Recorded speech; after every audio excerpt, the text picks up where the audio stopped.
Spooky Lou, another wonderful WrestleRoni for me and for you. We're staying extreme, we're staying hardcore, we're staying weird and wacky. We're staying in the deathmatch style with this episode. I'm so excited. Pacific North Death, one of the new promotions on the block, one of the many new promotions to kind of show up and really, you guys are leading the pack as far as these new guys showing up. John, promoter, owner of Pacific North Death, how you doing, my man? Doing well. Thank you so much for having me on today. I'm really excited. I'm excited, man. That first show was damn impressive. I really want to dive into things. A lot going on, man, in the deathmatch scene. And you guys just came out the gate swinging. Right out the gate, man. How'd this all come about in your head? When did you decide, hey, man, I'm going to start up a deathmatch promotion in the Pacific Northwest? Yeah. So it's a funny story. By trade I'm a social worker, but on the side I like to design board games, right? I Nice. made a game about pro wrestling called Smackdown. It's a tabletop game. You use miniatures, roll dice, beat up your friends. It's a good time. And I made an expansion called The Art of Death, which was focused on bringing in wrestlers from the deathmatch scene and make them playable characters in the game. Um, and through that process, I met Hardcore, and you've interviewed Hardcore. You know he's like the nicest guy in the world. Nope. And I was talking with him one day, and I was kind of lamenting like, there's no deathmatch scene out here. I want something, and he's basically like, be the change in the world you want to see. Make it happen. And that was sometime in July. Um, Maybe a week later, I started writing promotions around here, like, hey, if I wanted to put on a show, like, could I could I rent out your ring, like, just trying to figure it all out. And it really began to pick up speed. I got matched up with referee Brad Lee out here in the Pacific Northwest. He works for DOA, POW, Pro Wrestling Prestige, a really great guy, and he owns a wrestling ring and is a huge fan of deathmatch as well. He showed me this big box of tapes he has of all these old CZW shows when we first met. So um, we bonded over deathmatch pretty quick, and we decided we wanted to make this a thing, more than just what I was envisioning at first, a one-off show where we showcase these wrestlers that I had featured in the game, and just like swing for the fences, make this a continuous, promotion. I dig it. Because the West Coast, the past 5 years especially, they've really been showing their ass when it comes to traditional professional wrestling. Like you mentioned, Prestige, PAL, Chris Hero's deal, everything, man. It's been so good. And now, finally, bringing out some deathmatch. So, when you're starting it up, how do you decide? Because you brought in the best of the best, in my opinion, some of the best deathmatch workers. How do you decide? Were people hitting you up? How'd that process go for you? Well, so it was a lot of me reaching out. I worked on with the contacts I had established through the game, right? Uh-huh. Doctor Redacted's featured in it, John Wayne Murdoch's featured in it, Hardcore's featured in it, Reed Bentley, right? All these people that um, I was surprised to work with in the first place. Like the fact they would respond to DMs of someone wanting to make them into characters in a game was crazy to me at the time. Right. But it led to these fantastic relationships. And so I just kind of hit everyone up. It's like, hey, I'm looking to do a show on October 4th. Are you guys game? And yeah, it snowballed from there. No. Since then, I've had a lot of people reach out that are like people I'd never imagine would, you know what I mean? I'm still kind of caught up in all the surrealness of it all. It's a pretty cool feeling to get to talk and work in this environment. Nice. Now let my jaded ass chime in here because I started up a promotion. I've been there. I got the emails. Let me ask you, when we're going through all these wrestlers and we're booking people, did you get any idiots emailing you? Did you get some backyarders? Did you get any crazy emails?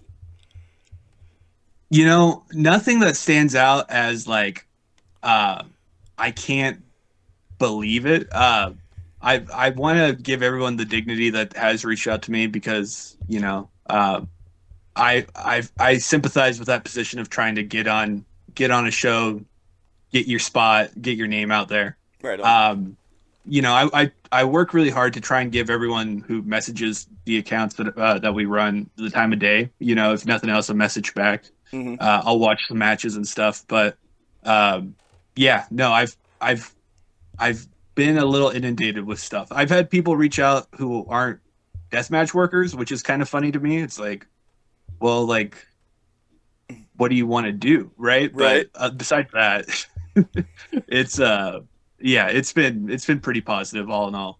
Good, good. Okay. I'll keep it negative for one more question, and I promise you we'll get positive again. Because, like I say, I've been in that spot, nowhere near the level of what you're doing. I gotta say, the production's so good, the crowd was on fire, and we'll get into all that.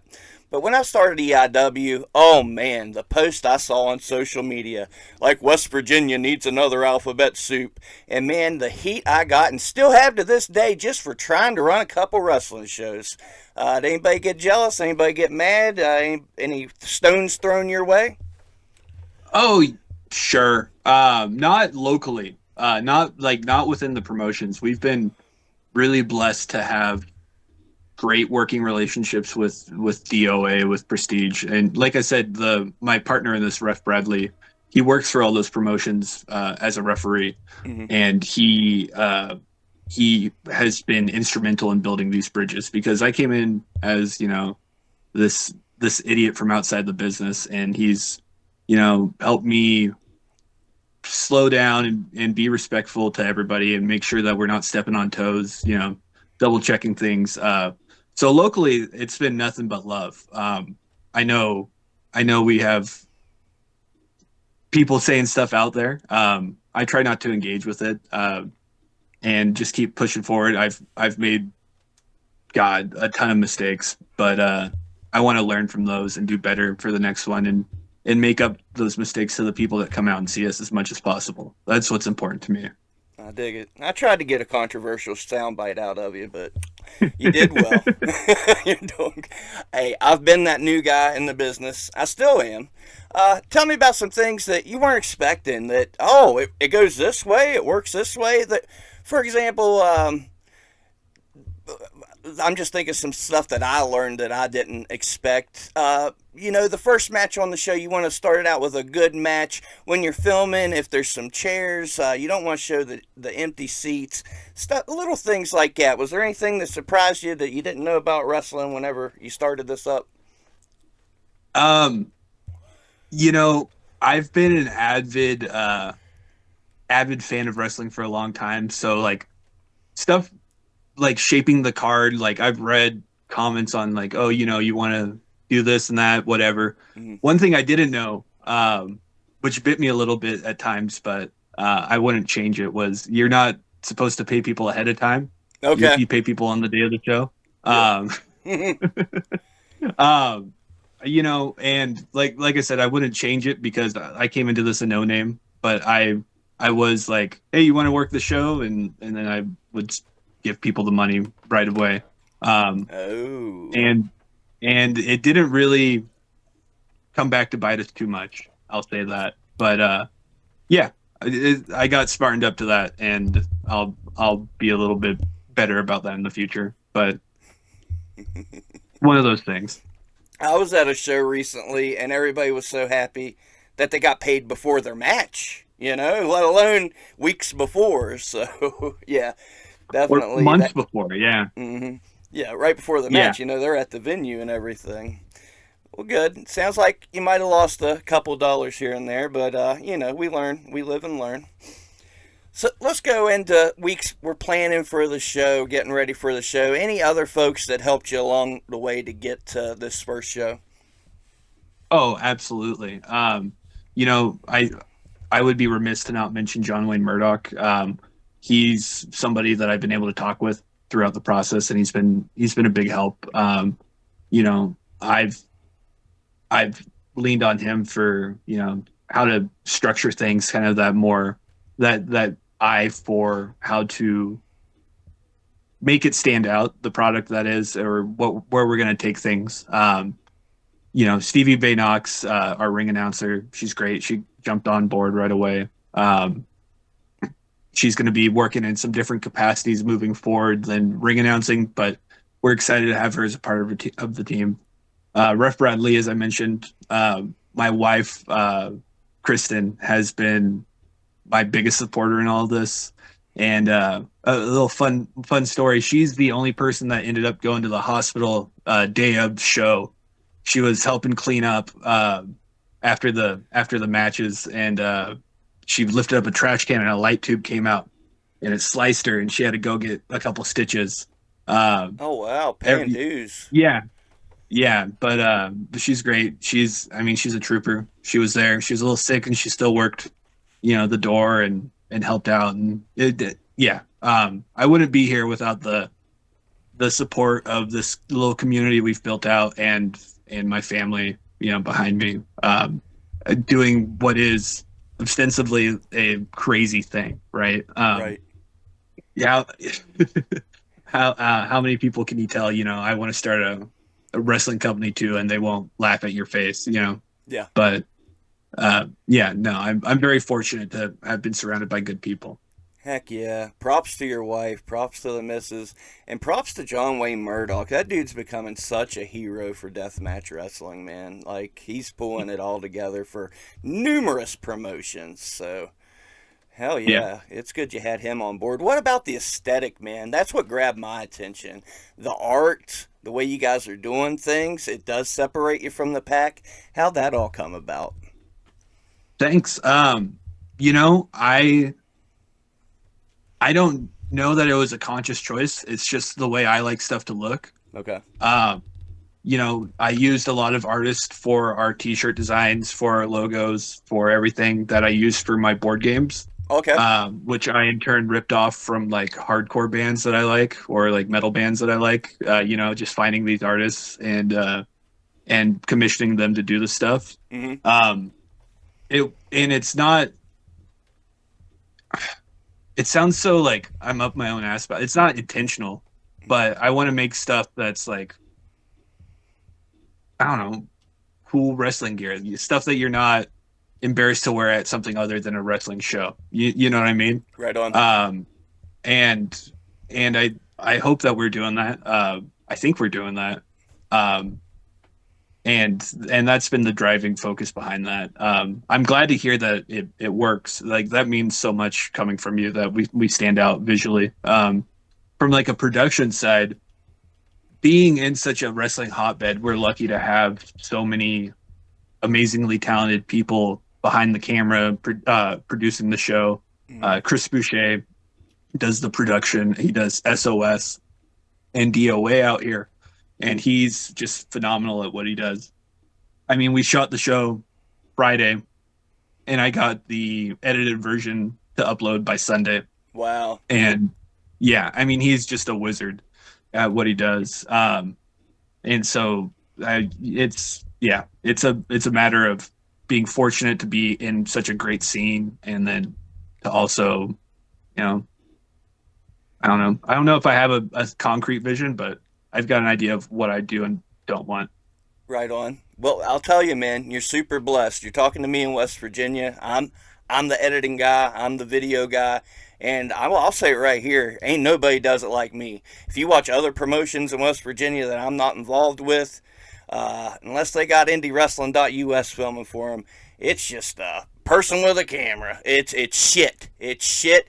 West Virginia wrestling sucks. If you try to watch it online, go to a live show so you can see it with your own eyes. Because you try to watch it on YouTube, you're gonna be watching a vertical ass just 1999 camera filming it, and it just, so you're blessed to have the good production, like you say, being in the hotbed where these folks are experienced, know how to get shots. Because man, people don't realize the camera work. You got to know how a wrestling match works. You got to know what to look out for, know where to be to get the right shots, and that shit ain't happening in West Virginia. I promise you that. So yeah, it's good that you're in a hotbed.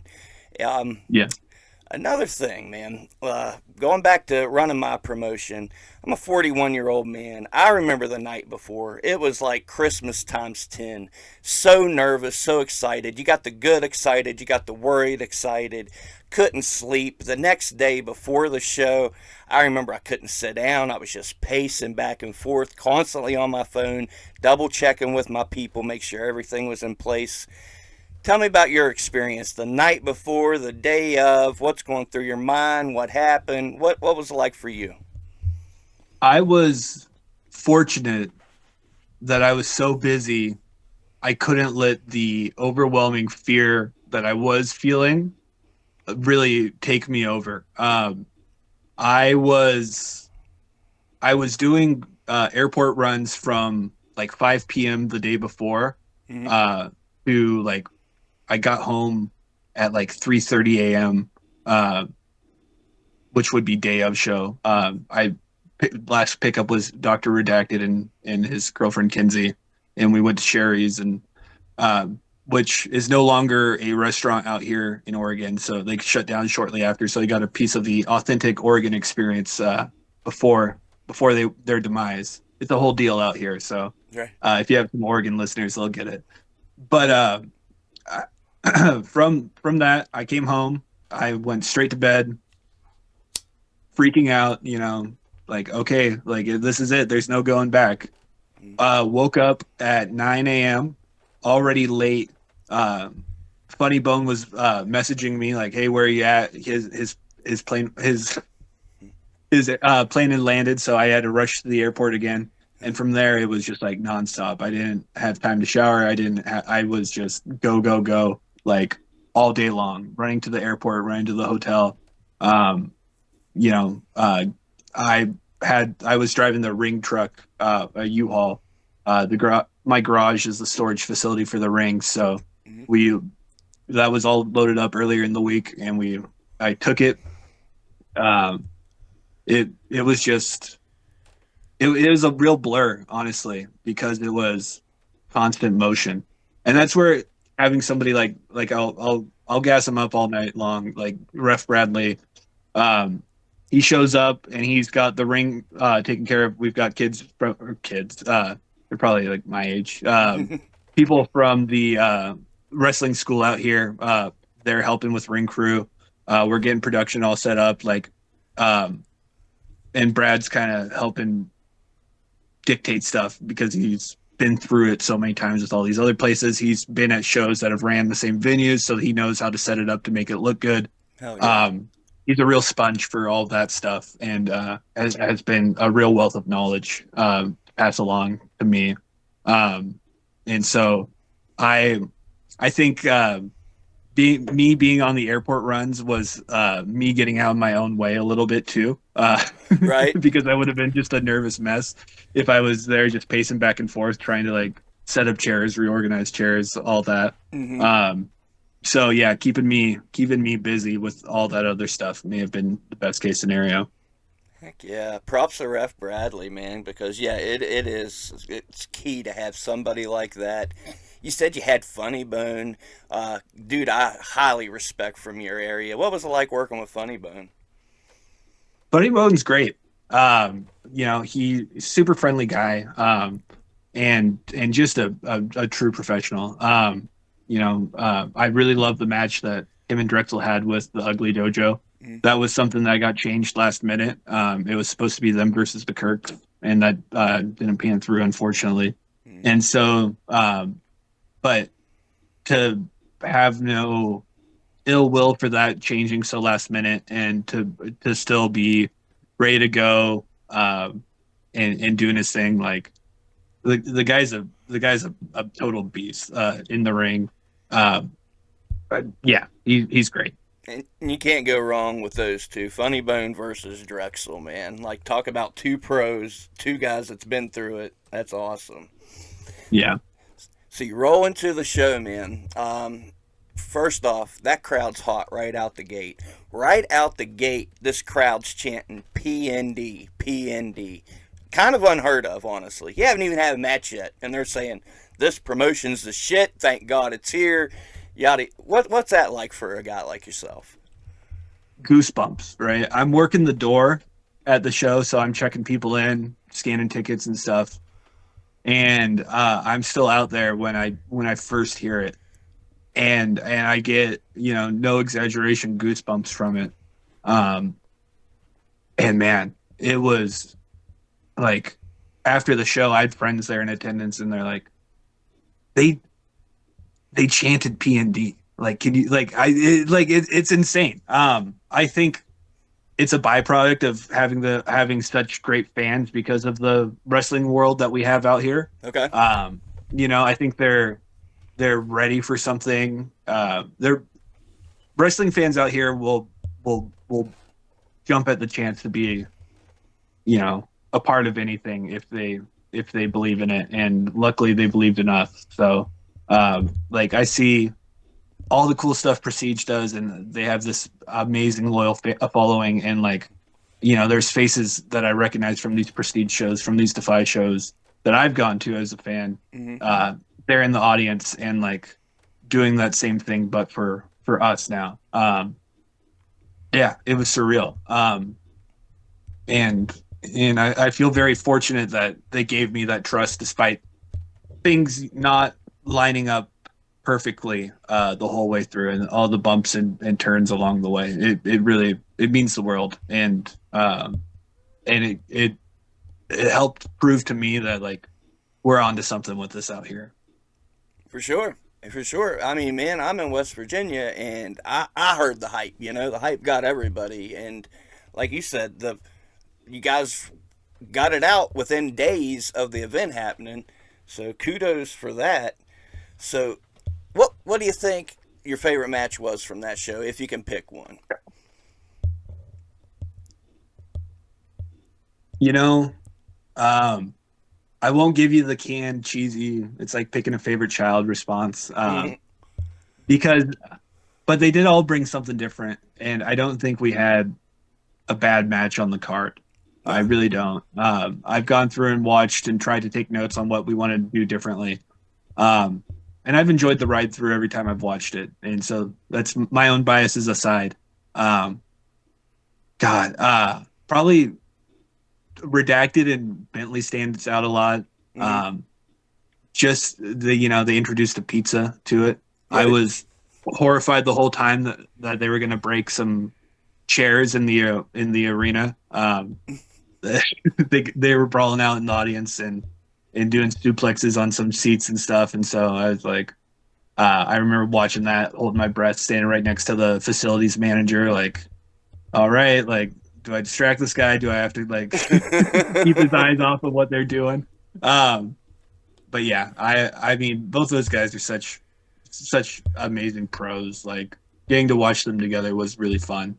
Um, I mean, I can't say enough good things about Redacted or Reed or God, anyone who was on that card. Like, from people that had been booked for the whole 3 months leading up to the show to people who I was able to get, that same week, like the Ugly Dojo, just uh, phenomenal, easy to work with, up for whatever. I can't stress how great that card was and everybody who was involved with making it happen.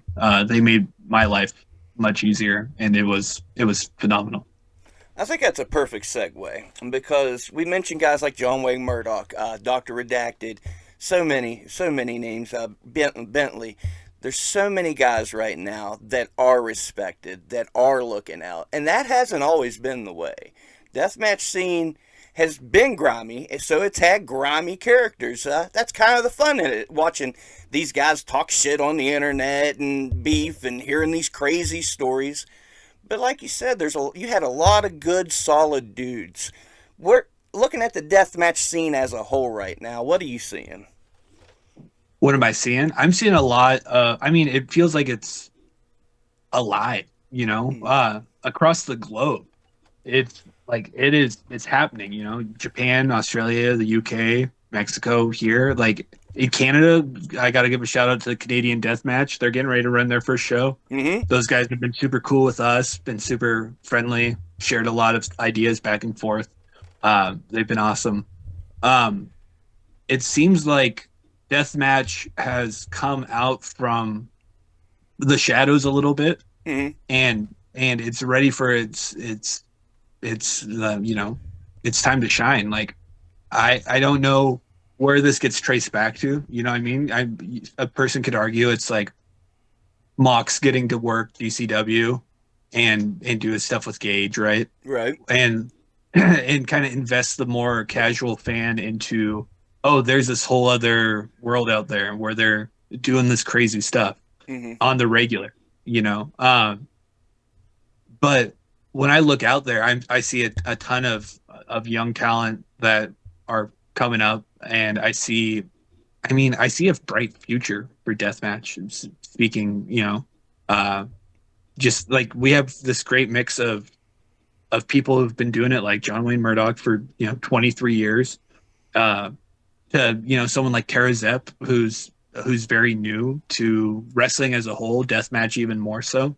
Um, and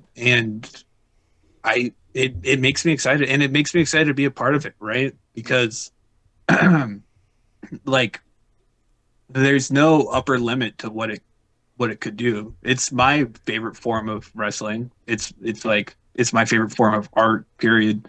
Um, you you could put anyone in front of a deathmatch show and they're engaged. You know what I mean? Yeah. I can't tell you how many people I was told at working the door at our show that like this was our first wrestling show. Period. Oh Not yeah. first deathmatch show. First wrestling show.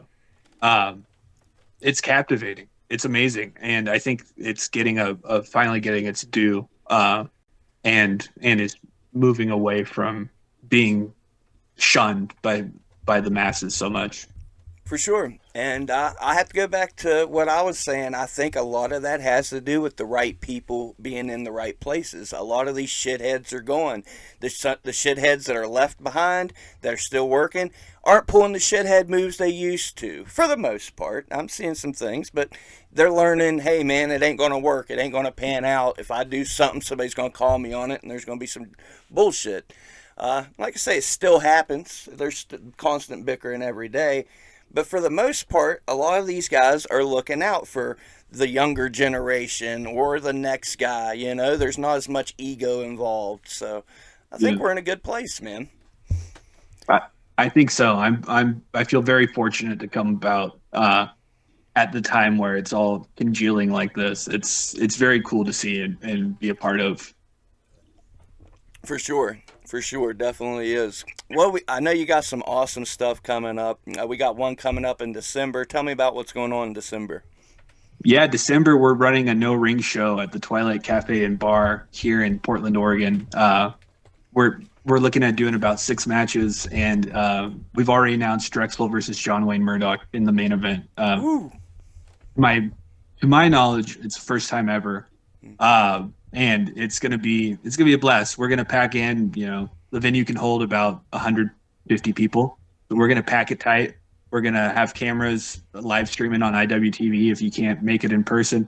It's gonna be a blast. We've got Cyclope coming in. We've got Jimmy Lloyd, Doctor Redacted, Eric Dillinger, Tara Zepp's there again, Malcolm Monroe the third. Like we've got it's a small card, but it's a packed card, and we got some surprises along the way too that I think people are going to be stoked about.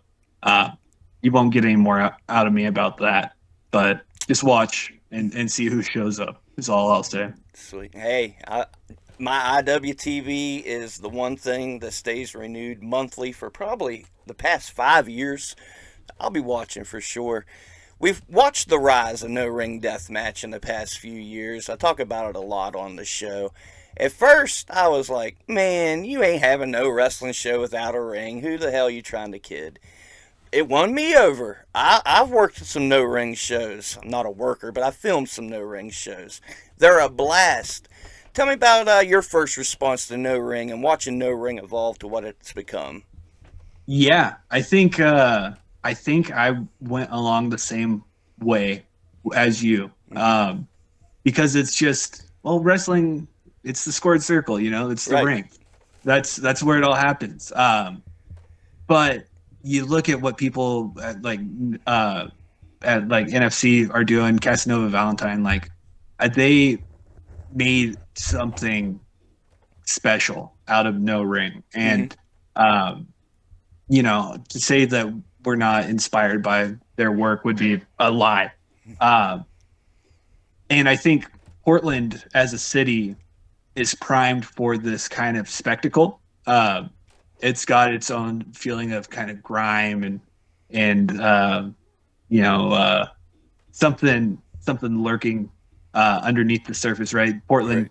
Portland gets all sorts of raps nationally, but it I think a no ring show brings with it that feeling of being at a metal show or a punk show, and I think that will play very well here. I think it's made perfectly for this city, and it seems like from what I'm seeing with tickets and whatnot, just fan response, like it's the case. People are excited for it, and I'm honored to bring this style of wrestling out here as well.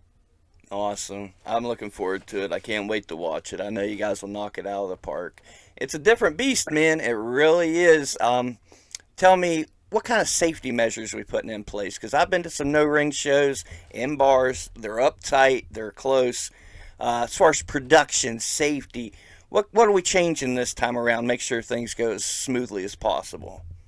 Yeah, I'll make sure all the folks working the show have their gloves and glasses. That includes the ring crew and everybody, just to make sure they don't get cut up or anything in their eyes. We're gonna have ring crew, the no ring crew, uh, I didn't even there catch. I to. said, yeah, I guess so. We'll have them there to do crowd control, and we'll figure out distances as we get closer. Like how close to let people in, but um, we want to kind of capture the feeling of it being a intimate, dangerous thing Right. without you know obviously people getting hurt. So finding that balance of safety is what we're dialing in right now. So as far as concrete, we're not putting up barricades or anything like that. It will be a pretty intimate affair. No doubt. I'll encourage you to check out Negative Outlook. They have a YouTube channel. They run at 123 Pleasant Street, Morgantown. And I tell you, man, every show, the fans are right there up on the action. But of course, they have, security keeping them back. But those fans are close, and they have yet to have anybody get cut, any glass or anything.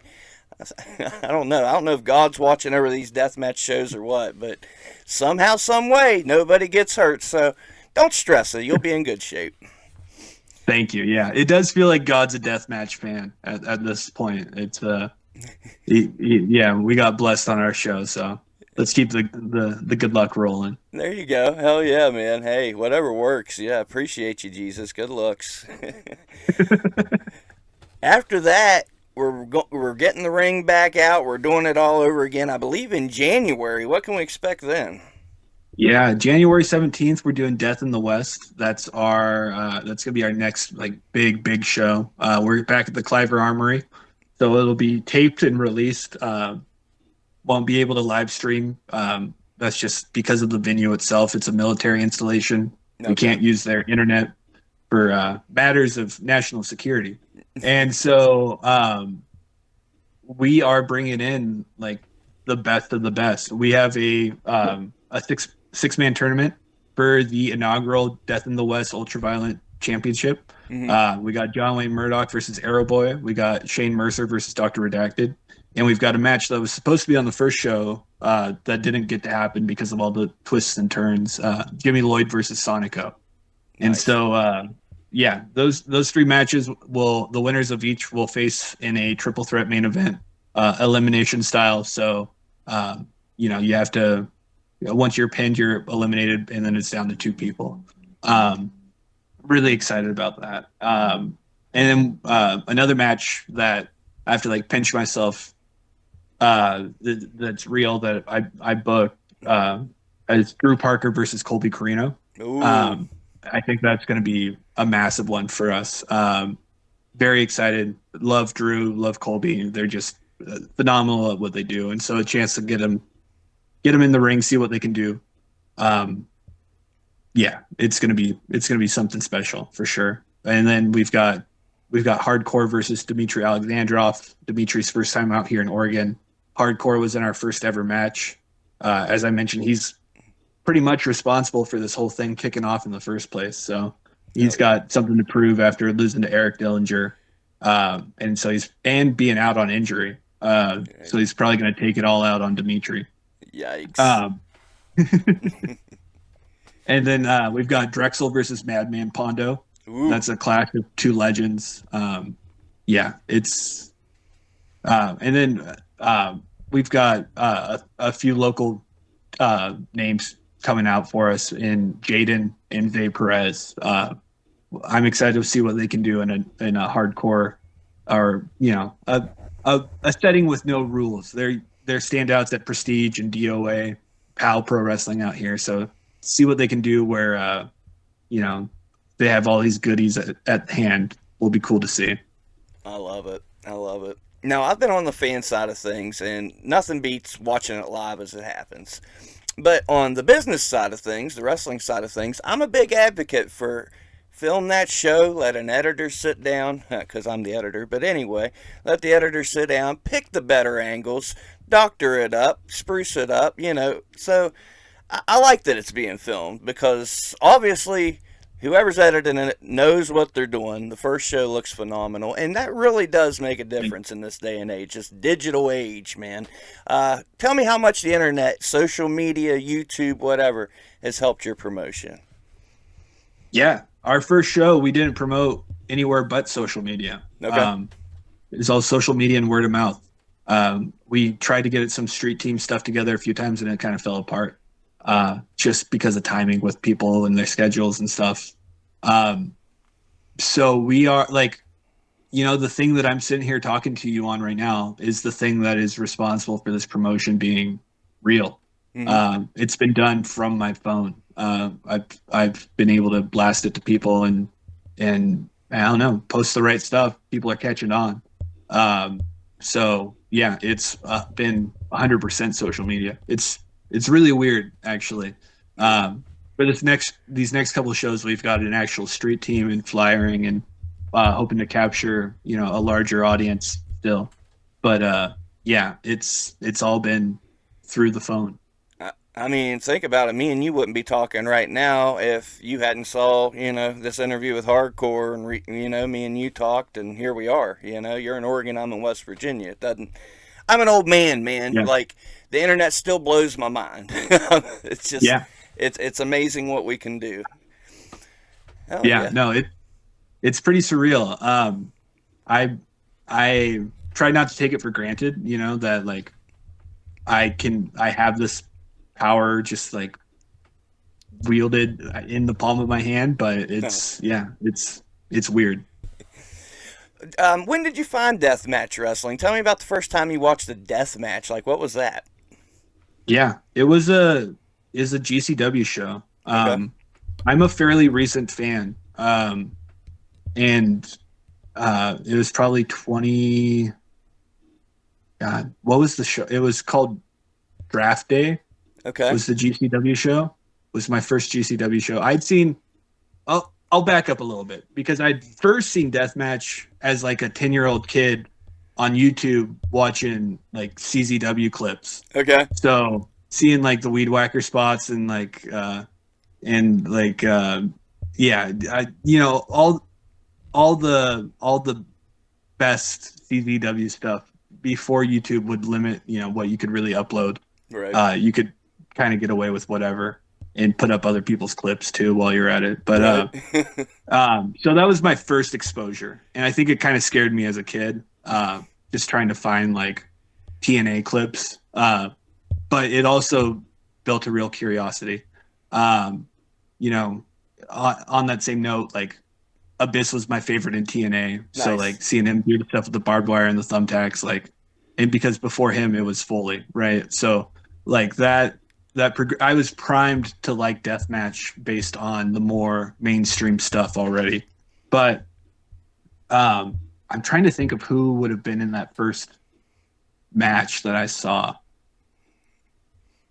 I don't have a definitive answer for you, but I'm pretty sure the first GCW show I watched was Draft Day. I want to say it was like late 2020, early 2021, Okay. right around the time of pandemic. They were running in Vegas.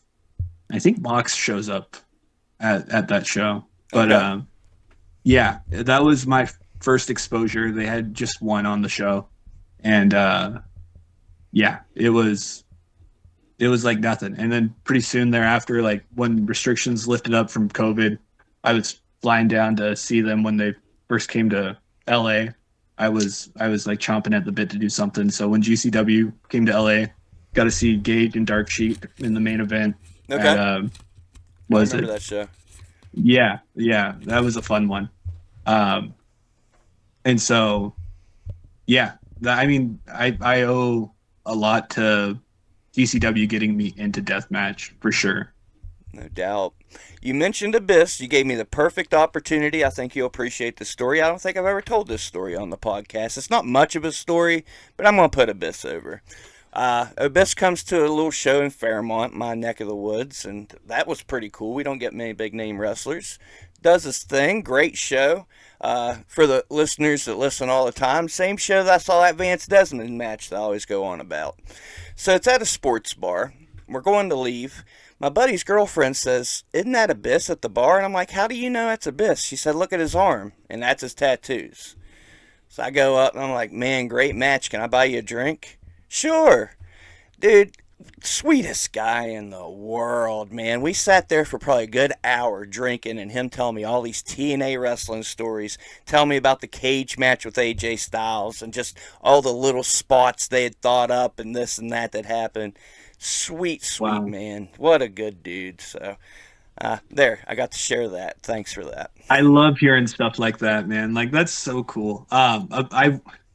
I dressed up as Abyss for Halloween one year as a kid, Really? and yeah, I was from a small town on the Oregon coast, and so nobody got it, but like it was still like I felt like the coolest thing in the world, because I don't know, he was the man. He was the absolute shit growing Yeah. up, and like yeah, that's awesome to hear that he's a genuinely nice guy too. One of the nicest wrestlers I ever met. You want to know the nicest wrestler I ever met? I'm going to blow your mind. Okay. New Jack. Yeah. He was funny. He was cordial. I was just a teenage punk kid. Treated me like gold. We stood together. We watched these guys get in a fight. He said, look at these guys fighting." He did commentary on the fight. Oh, it was amazing. So, yeah, I got to go to ECW shows growing up. So that was my good times. Oh, that's sick. Yeah, that. Oh man, I'm so glad I got to be around for that era, man. ECW all day, every day. Let's talk about normal wrestling. Take me back. It sounds like you've been a wrestling fan for a while. What'd you like growing up? Yeah, growing up. I'm 28. I was born in 96. Okay, I didn't get to watch the Monday Night War. I didn't get to experience ECW when it's happening. right. Um, I came into WWE in 2005, 2006. Mm-hmm. Right around the time of the ECW revival though. And so there Okay, was just this it's so funny because it's so universally hated. right. And for good reason. I've gone back and watched. Um, I'll fight for but the like later stuff though, man. The later you like new some of the ECW, I liked it. yeah, it was, if they had named it anything else, right? Right. Yeah. It I I bought in though. I was I was scouring YouTube trying to find the Balls Mahoney strip poker event on YouTube and all that. But like that opened my eyes to like, oh, there's something outside of WWE, even though it was in the WWE vessel. Right. And then I found TNA through clips on YouTube, and eventually was able to start watching that weekly. Whatever message board I was on at the time, like I heard stories about Ring of Honor and guys like like Danielson and like it just um, I can't say that I ever got to watch Ring of Honor at that time, Mm-hmm. except for maybe in like compilation videos on Right. YouTube. But that was a lot of fun for me, knowing that there was a whole world of these guys doing something different. And TNA was huge for me for that. like the X division was my jam. Oh yeah. Guys like Sanjay Dutt, Petey Williams, AJ Styles, like doing things that just defied all all all knowledge I had of pro wrestling, going at a million miles an hour. Um, I love it. I love it so much. I have a real fondness for that style too, of just like, an 8 minute match that just goes balls to the wall right out the gate.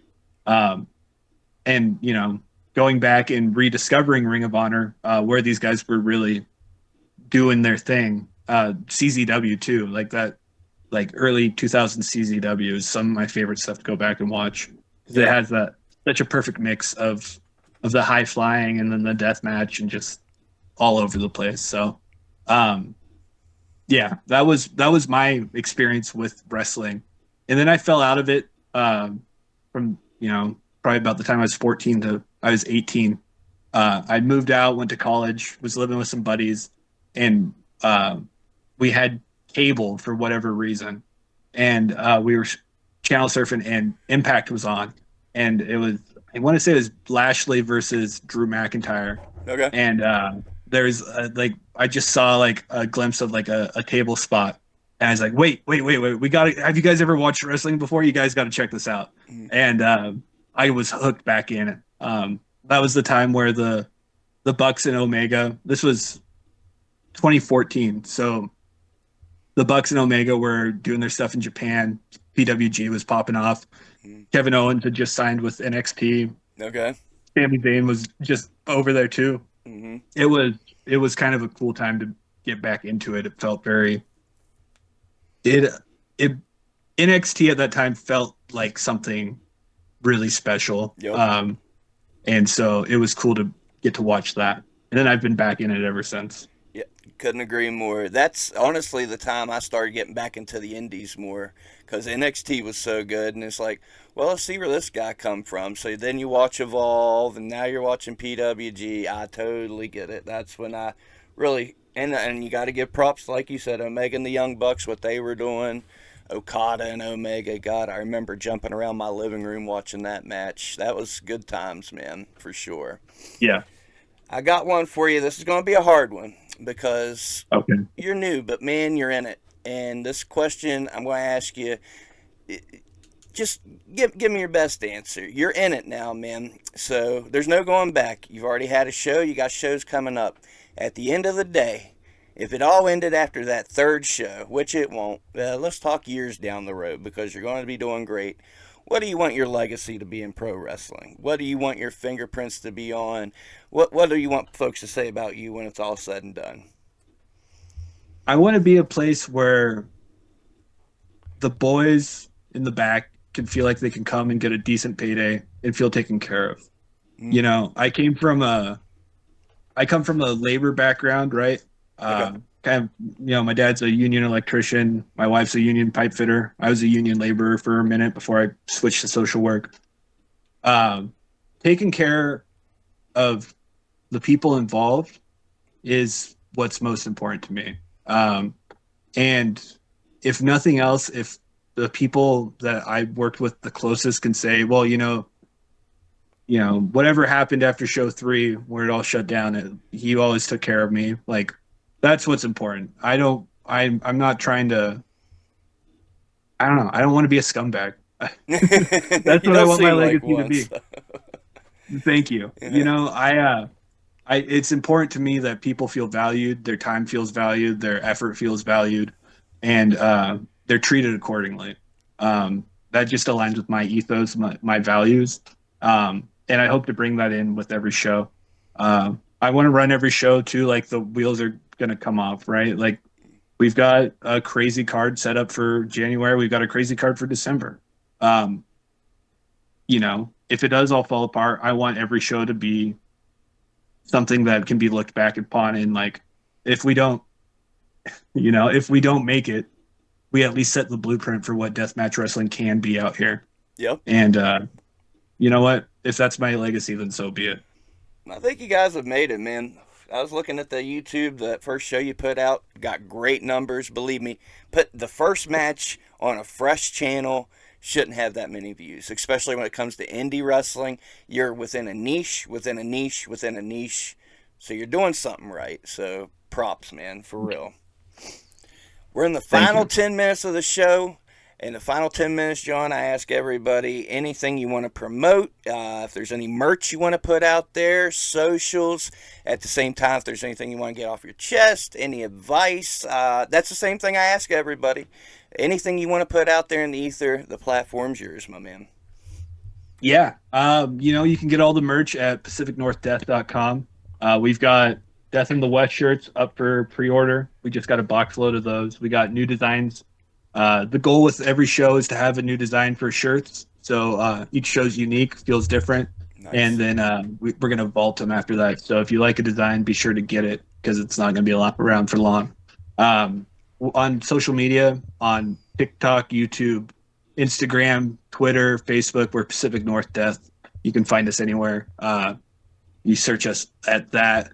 Um, and then I'm gonna plug my game SmackDown a little bit if that's cool. For sure. Um, yeah, the game that started it all, SmackDown. It's a 2-player D6 driven miniature agnostic skirmish game. So that's a lot of mumbo jumbo to throw at people, but essentially you take some minis, you have a ring, you roll some dice to see if your moves hit, and you try and pin or submit the players by the end of the 5th round. And I've gotten some good feedback on it. It's a lot of fun.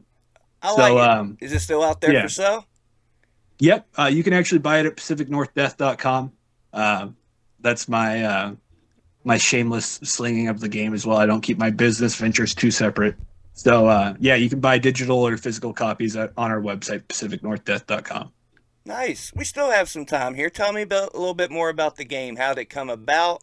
The process, whatever you can tell me about making a wrestling game. Yeah, I'm a big nerd if you can't tell by looking at me. Uh, I I'm into Warhammer 40K. I'm into Dungeons and Dragons. I these tabletop games. When I got sober, about 6 years ago, were kind of my new obsession. Hmm. And so I spent a lot. I worked at a game store. I spent a lot of time around games. I painted miniatures during the pandemic, and eventually it just was like I made a Instagram page where I posted my miniatures. I got lined up with some guys who like make games, and they're like, "Why don't you make a game?" And I said, "Well, all right."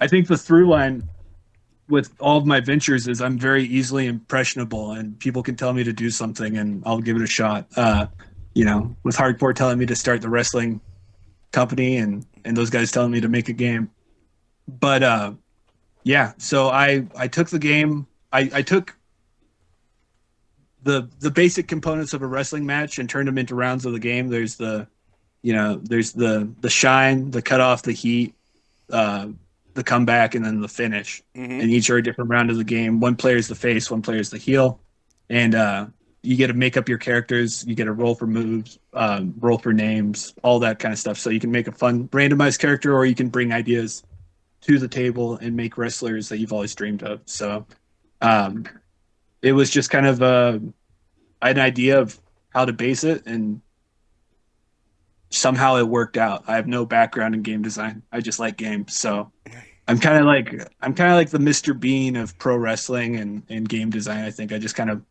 bumble my way through it, and it seems to work out all right. It works out. Hell yeah, man. Good on you. I'm glad I had you on here because you seem like one of the good guys in wrestling. What wrestling needs now.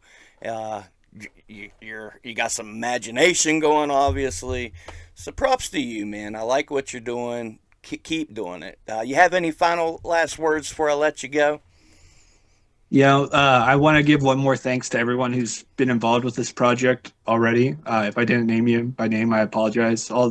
Like it means the world that people have taken the time to invest their time and effort into this whole project. So thanks to everybody, and thank you to you for having me on. This has been amazing. Oh, an honor and a pleasure, my man, for sure. For I wholeheartedly mean it. I'll ask you to hang on the line with me, John. To the listeners, this is why we do it, man. Good people doing good things. John's got numerous ways for you to have fun and putting smiles on faces. If you want to sit home and play a game, you can. If you want to go see a death match, you can.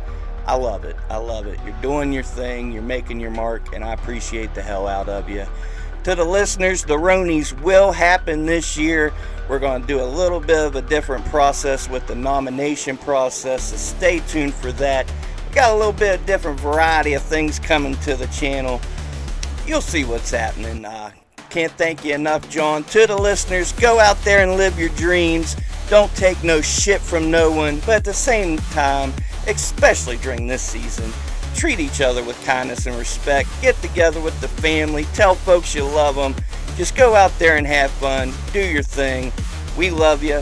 We'll see you on the next Roni, baby.